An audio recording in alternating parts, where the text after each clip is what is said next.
And we're live? Are we? Yeah, we're live. We're Okay, doing it. great. Well, I'm so happy and excited to be here with you, Allie. For anybody who is watching us, I'd like to introduce myself and tell you a little bit about what we're going to be talking about. I'm Nancy Whiteman. I am the CEO of Wana Brands, one of North America's largest edibles company, and I am also the founder of the Wana Brands Foundation. And we are so excited to be here with you today. It is 4/19, which is the day before 4/20. So we are gearing up for a very exciting day tomorrow. But it's actually relevant to why we're here. Because Wana Brands, rather than print up a bunch of T-shirts and give out a bunch of pins and lanyards and stuff, for 4/20, we like to do something that we call 4WARD20. And 4WARD20 is really our way of playing it forward and seeing how cannabis and cannabis companies and the cannabis industry can really help make an impact in the world. And so one of the amazing organizations that we've partnered with this year to do that is an organization called We Don't Waste. And we have Allie Hoffman, who's the Director of Engagement and Impact for We Don't Waste, with us today. And before I start popping questions at Allie, I just want to say a few things about why Wana was so excited for our partnership with Please do. Yeah. So, you know, like all foundations, one of the things that we had to do when we started the foundation was figure out our why. Why are we a foundation? Who are we going to be funding? And what we found is that we had many different things that we cared about, and we sort of expressed them, if you will, as pillars. And but what we actually found as we began talking with different organizations is the organizations that resonated with us the most were those that actually had more than one pillar that they really were checking off. And two of the ones that are very dear to our heart are helping to support organizations in the area of food security and also organizations who work to improve sustainability and climate change. And we hit the jackpot with We Don't Waste, which is squarely in the middle of both of those issues. So we're so proud and honored to be supporting We Don't Waste. And Allie, this is a huge treat for me because I'm usually the one that people are asking questions of. So for me to get to be the question asker is very fun. So with that, let's get going. Anything you want to say, Allie, before I start peppering you with questions? I mean, I just have to say that we really, really appreciate the relationship with Wana Brands. You all have been supporters for a while now, and it's just so clear how much you care about the community here in Colorado and beyond. And that's huge. You can't find, you know, not every partner is as engaged as you all are, and showing up to volunteer and doing things like this, and also, you know, putting foundation money back into the community. It's huge. So, well, as I said, we're honored to be part of the incredible work that you're doing. I think as I started to learn more about We Don't Waste, one of the things that was absolutely shocking to me were some of the statistics on how widespread food insecurity is, both in Colorado and nationally. Allie, can you comment a little bit on that?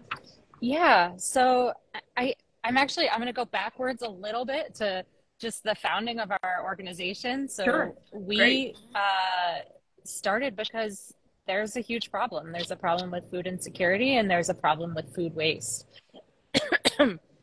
And so back in 2009 was when our founder started We Don't Waste, because I don't know if everyone knows, but back in 2009, there was a major economic recession happening. And, you know, I was working in the food industry at the time and saw just people who were laid off from jobs, had their homes foreclosed on, and were really needing food assistance. And then on the flip side, our founder also saw, all this food from events, and he's really started with caterers going to waste, and he was like, well, this just doesn't make sense. So that's where we started, and we've grown quite a bit, but our mission is still the same, and our values are still the same, and really what we believe in, and our ultimate vision for the world is a world where everybody has access to food, and food doesn't go to landfills.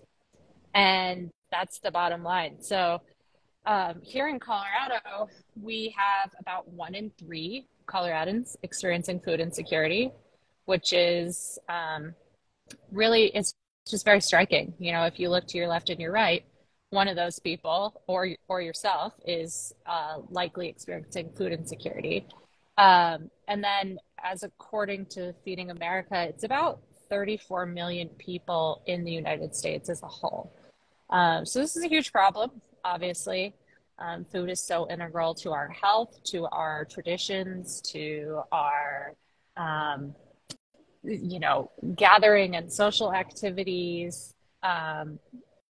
It's really one of those most important basic needs, and it's a human right. So we want to address that problem. We don't. Those are really astounding statistics. I mean, 34 million people is, 10% of our population are in that range. Mm-hmm. Just so anybody who's joining us today is clear on what we're talking about, how do you define food insecurity?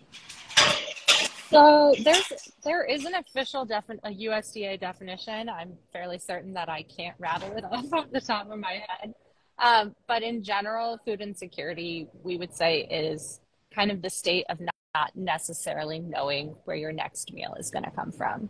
Wow. So there are certain designations for very low food security, which generally means that you've skipped meals, in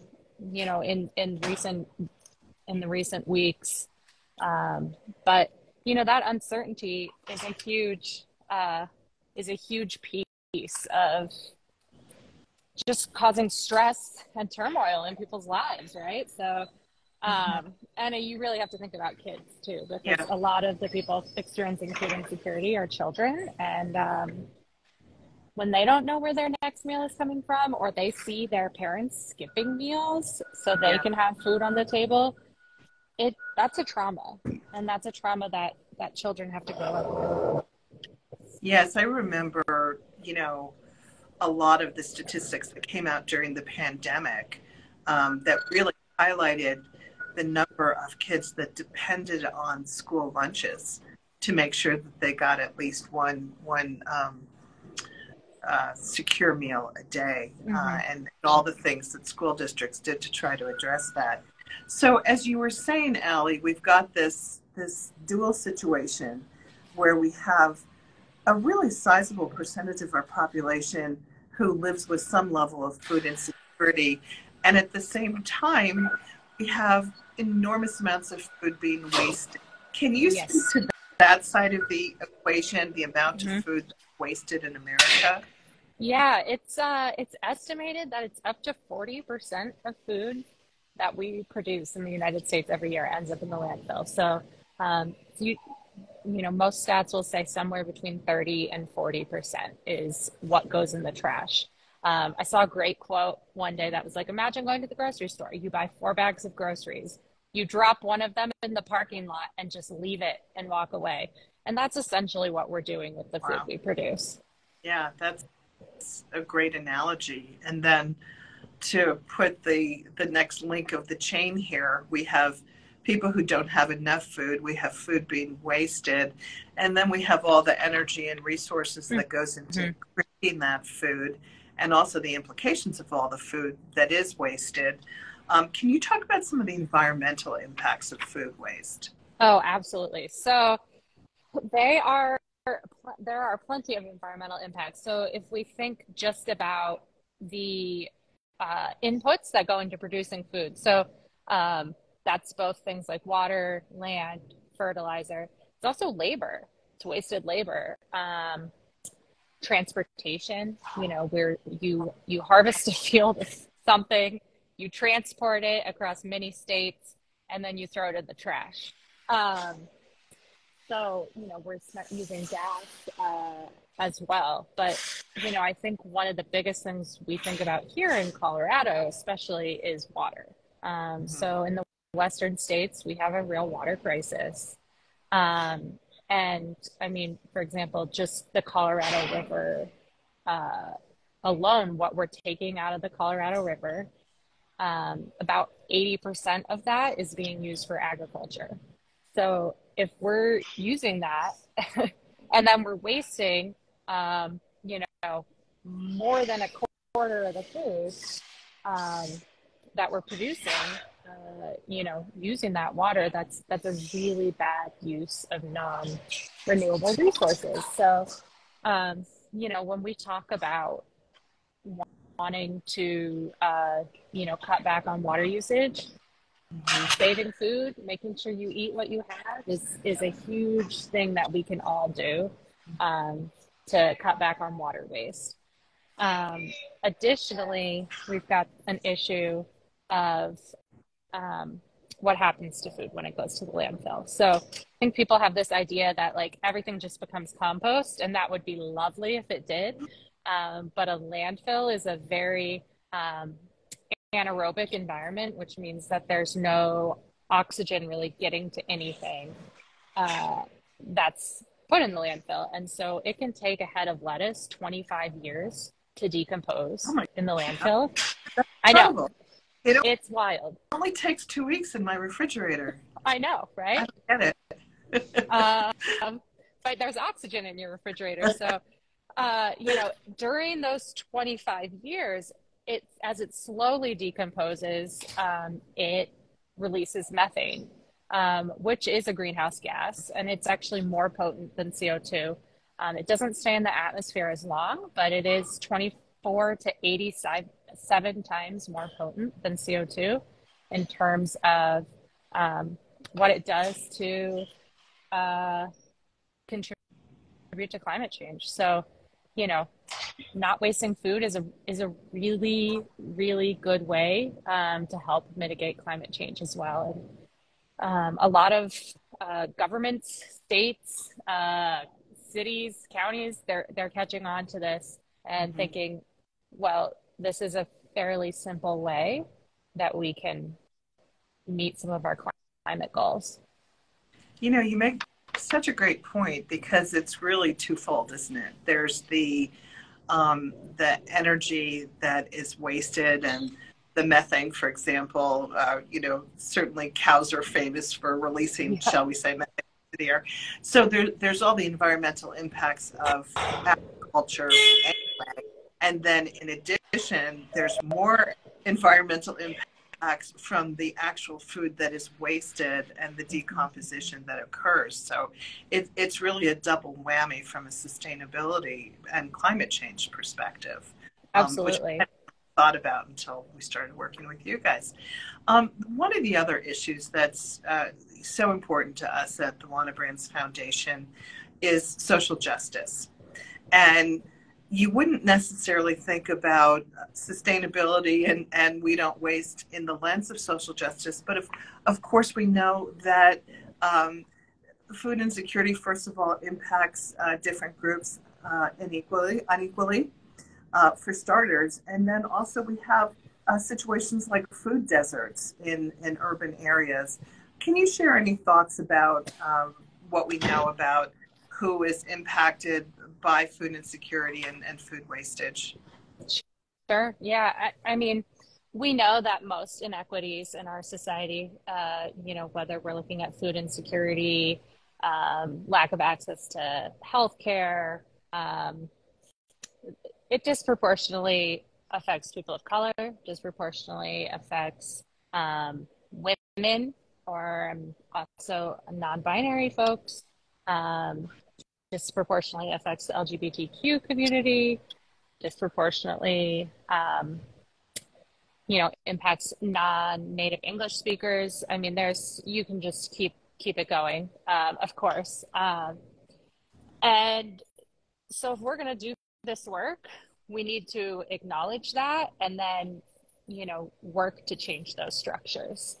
I have a background in public health, and I think a lot of people often think like, oh, public health doesn't have anything to do with, what you do at We Don't Waste, which is so funny because it's not all epidemiology and like, testing, swabbing people for diseases, but we call food in public health, we call it a social determinant of health, and it is.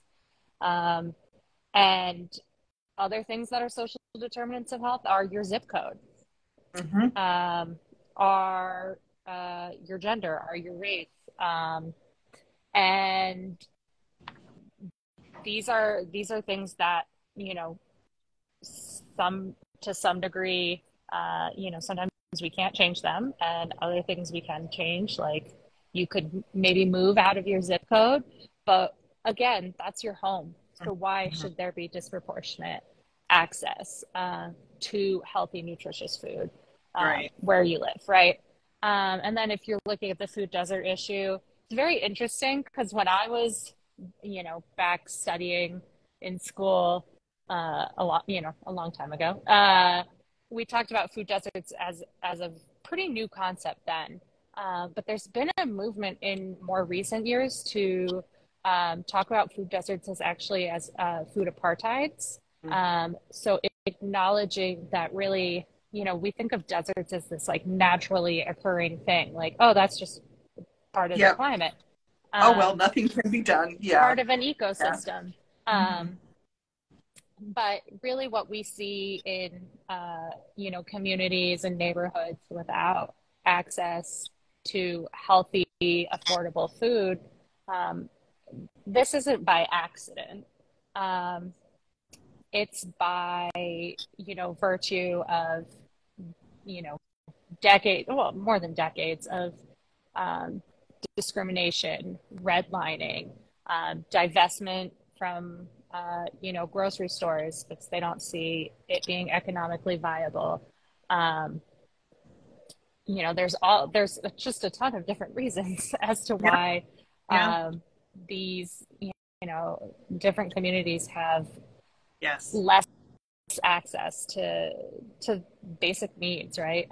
We also see that with things like water and really the environmental justice piece as well. So if we want to like look back at the environmental piece of what we do at We Don't Waste, we know that people who live more like closer to a landfill often do have disproportionate levels of certain diseases, cancers, asthma, air quality is not as good, groundwater pollution, and that's also a huge problem, right? And so when we keep food out of the landfill, we're really seeking to both provide people with this basic need of, the social determinant of health that is food, but also we want all communities to have clean air, clean water. Two babies are born, it shouldn't matter what zip code that they are in the Denver metro area, in terms of life expectancy, but it does. Yeah. Wow, it just touches everything, doesn't it? It's really, every time I learn more, I'm just incredible at how impactful your work really is, and which leads me to, I'd love you to share some specifics. How do you do what you do? How do you help us not waste? Tell us about some of your programs. So we started so small. Back in 2009, our founder started with a Volvo station wagon. He put down some tarps and started picking up prepared food from caterers. Catered events, they generally have to overproduce because, it's real embarrassing if you run out of finger food or, whatever, and distributing that to organizations that feed people in the metro area. So that's how we started. We have grown quite a bit since then. We now have 4 refrigerated trucks, no more Volvo. And we work with food industry all over. So we had over 300 food donors last year. And everything from like small bakeries, like independent bakeries, or a restaurant or, an event, to like large major distributors that, are serve many states. We also have a lot of truckers, so they might get food turned away for all kinds of silly reasons. Sometimes it's like a pallet tripped over in transport and like nobody wants to move that pallet. So they'll have the whole shipment turned away, which is just always kind of wild to me. I mean, I understand you're on a tight deadline if you're in receiving, but that, then the trucker has to find a way to dump, a tractor trailer full of food in a landfill is so what do they do? How do you find out about them? How do they find out about you? And how do you take all that food and distribute it? Yeah, so our team is amazing. I think you could see some of them walking around behind me before. We like to say they're the best matchmakers of food. So we work with over 100 nonprofits in the metro area. And that's like everywhere from like a high school food pantry to, a meal, like a soup kitchen type meal site, to, affordable housing communities and everything in between. So they really know what the recipient agencies like to receive, what kind of food they're looking for, which is great.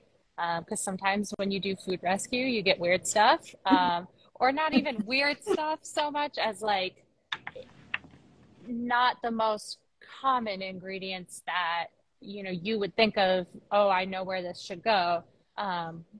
But, our agencies, because they're so diverse, generally we can find a home for everything that we receive. Additionally, we have 8 mobile markets a month in the metro area. And I know that the Wana team has come out and volunteered at our mobile markets, which has been amazing. I think our markets are some of the most like just enjoyable, engaging things we do.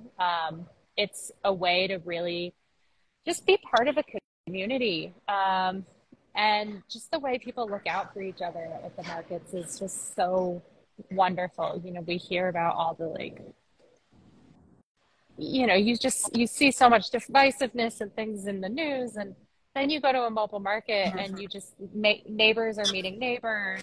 People will pick up food for, maybe they have an elderly neighbor down the street who maybe they don't even know, but they offer and they bring it home, back to other people in their community, which is amazing. But the mobile markets are like free farmers markets, essentially. They're kind of set up that way, so you can come shop and get the food that you need and want. And they're really fun. So if people want to volunteer, always putting a plug out for that. Yes. Yeah. I actually was going to end with a question on how people can get involved in your work, but since it's come up, let me ask you that now. If people are as inspired as I am by what you're doing, how could they be part of this? Yeah, we have a plethora of ways to get involved. I mean, one, I would always just put a plug. Definitely visit our website, wedon'twaste.org. I believe the link is in our bio.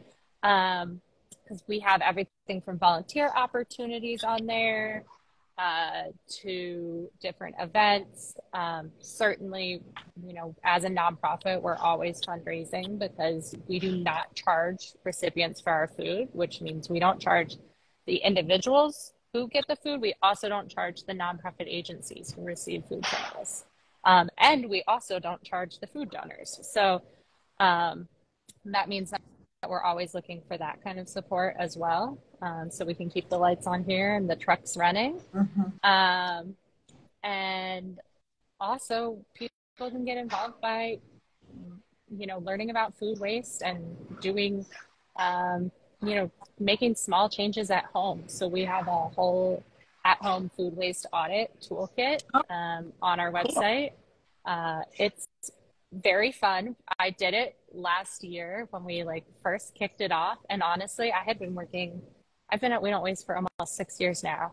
And a year ago when I did this at-home food waste audit, I was like, oh no, I found that I was still wasting way more food than I even realized Yeah. just by measuring it and kind of figuring out some different ways. I mean, some really simple tips are don't store your potatoes and your onions together. They will go bad faster. Right. Who knew? I didn't know. I And just I learned work that here. myself. Right? Yeah. So, yeah, I mean, I always recommend that, I would say, of course, we need large cultural shifts and the political will to make big changes. But it also is really important to make changes at home because many small actions equal big actions. And Right. also it just feels good to be living in a way that's congruent with your values.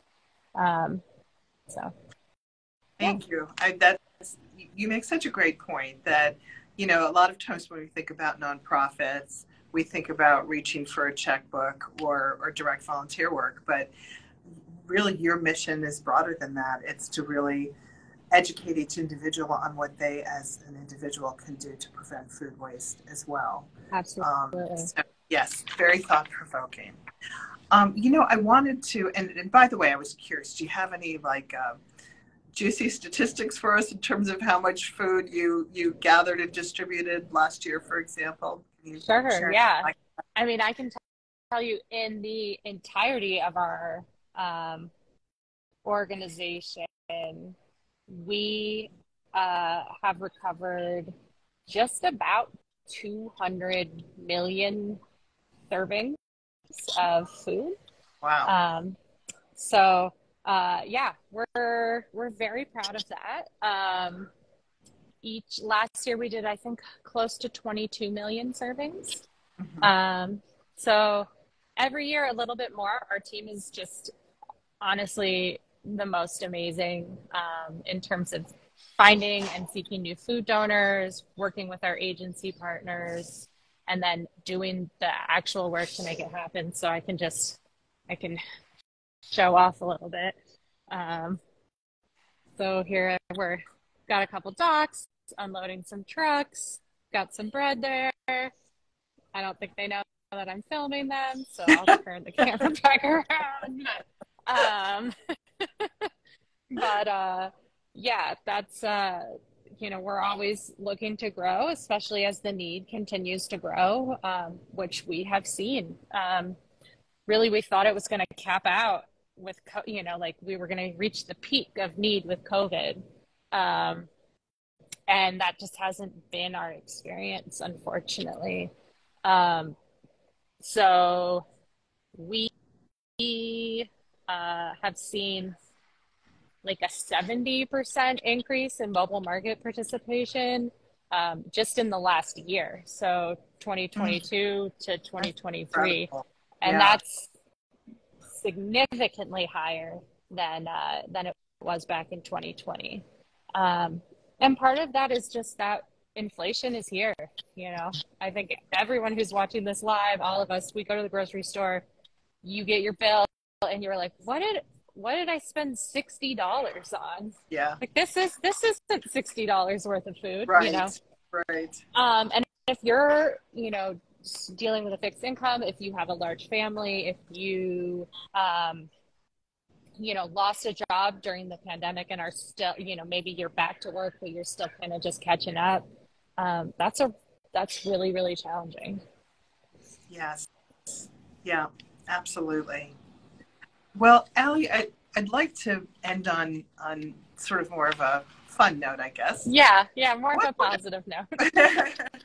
What are some of the biggest myths that are out there in terms of food security? I don't know that that's a fun note, but what do you think what do you think people don't get right about food insecurity or food waste?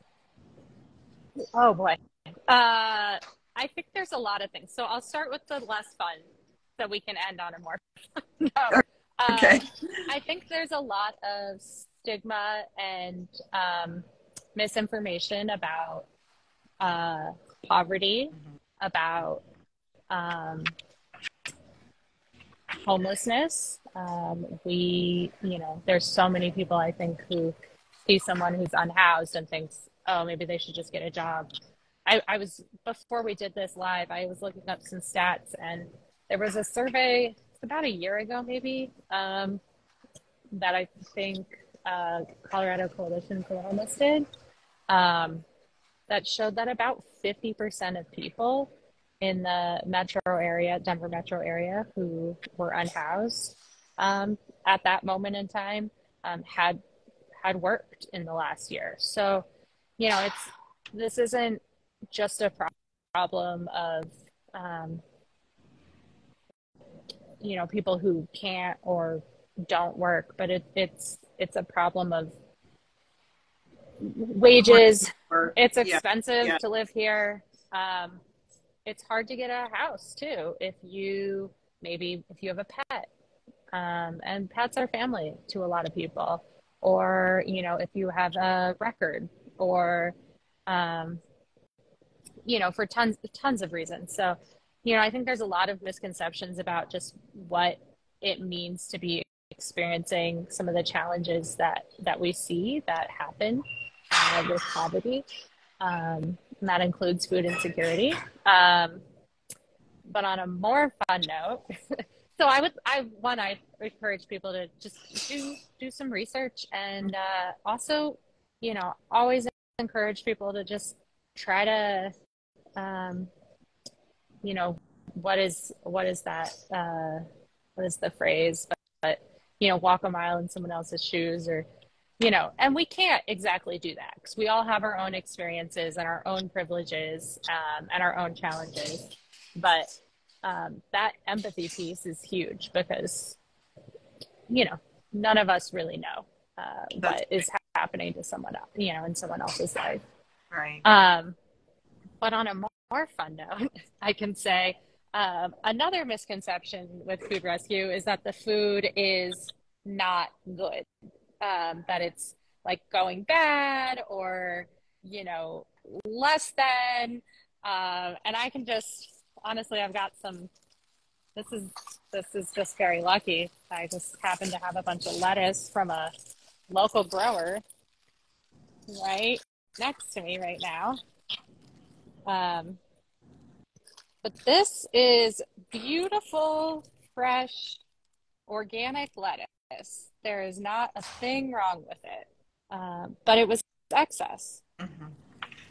And so that's, one thing that we always want people to know is that the food that we get is largely just overproduced, or, we like to tell a story where one time we got a call, somebody at a retailer meant to order, I think, 1,000 cases of chips, and they ordered 10,000 cases of chips. Gosh.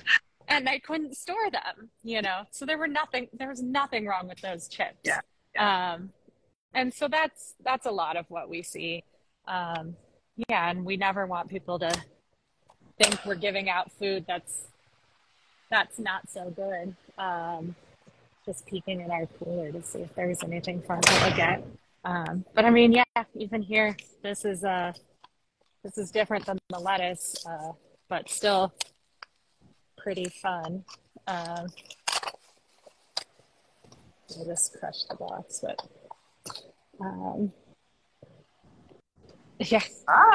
And as you see, they're fine, but they're holiday branded. Right. Yes. So interesting. Yeah. So they can't sell them anymore. So we got it. We'll take them and we will keep them out of the landfill. This is so awesome. They're not quite the same gummies as your gummies. They're not quite as good. Right. But these can be enjoyed by everybody. And those are only for people over 21. Yes. So, Allie, I really want to thank you. I want to just give you a minute or two to say anything else that I didn't ask you about, and also to let people know how they can get a hold of you. You mentioned that they can go to your website, but let's give the URL and all that good stuff.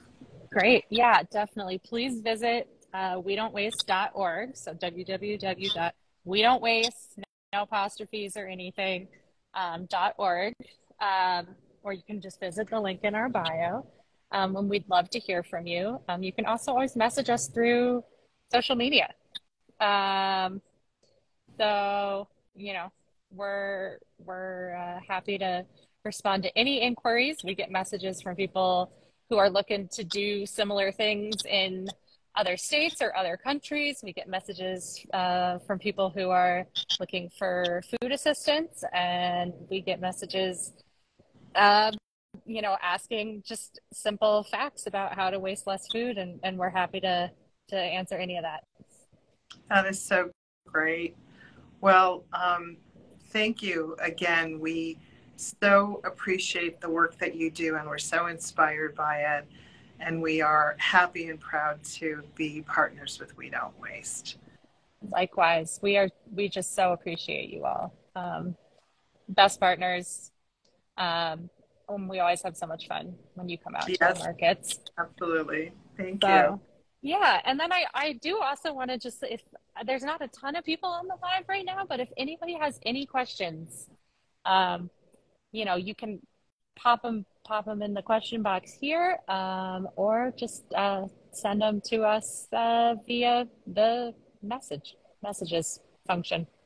Great. I don't know what it's called now. Let's just see if any questions come up. We'll take a little 10-second pause here, see if anybody has any questions. But while we're waiting for questions to come up, let me ask you one final question. If you had one great tip for people, we've got the onions and potato thing. What else can people do to cut down on food waste? I would say overall, be creative. So I think, I know that a lot of how I've prepared food in the past has been like, oh, well, this is just how I do it. Because this is how I was taught. Actually, heard a funny anecdote recently of, somebody teaches their kid to always cut the end of the roast off, and they say, "Why do you do that?" And she says, "That's how my mom taught me to do it." She asks her grandma. Her grandma says, "Oh, that's how my mom taught me to do it." Ask the great grandma. Great grandma says, "Oh, it never fit in the pan. The pan was too small." So. Being creative, thinking outside the box is huge. I love that. Somebody just said that they recycle the greens to their chickens, That's awesome. Which is awesome. I see someone asked you where you're headquartered as well. Oh, great. Yeah, we're in Denver, Colorado. Okay. And we work kind of along the Front Range, but mostly in the Denver metro area. I used to have chickens as well. Loved feeding stuff to them as well. Best way to find an org, if you're not in Colorado, I'd really just say Google is your friend. But also just shoot us a message. A lot of us know folks from other states who are doing similar work just through networking, and are happy to connect you if we can. Something I started doing recently that's really silly, but I make a lot of smoothies, and I always used to cut the tops off the strawberries to make my smoothies, but then I was putting kale and spinach in my smoothies, and I thought, well, why am I cutting the tops off the strawberries? So there are just little things that I would say. How can you volunteer? So go to our website. There's a little tab up at the top called that says Get Involved. We have a whole calendar of volunteer opportunities, and we love volunteers. We just had a volunteer appreciation last week. Super fun. I think we added 7 new people to our volunteer Hall of Fame, or Wall of Fame. So maybe you'll be on it next. Well, I want to thank you again for your time, and thanks to everybody who joined us. And I'll be the first to wish everybody a happy 4WARD20. So thank you again from Wana. We so appreciate everything that you do. Likewise. Thank you so much. Take care. All right. Bye. Bye. Have a good one. Happy 4WARD20, everyone. So I just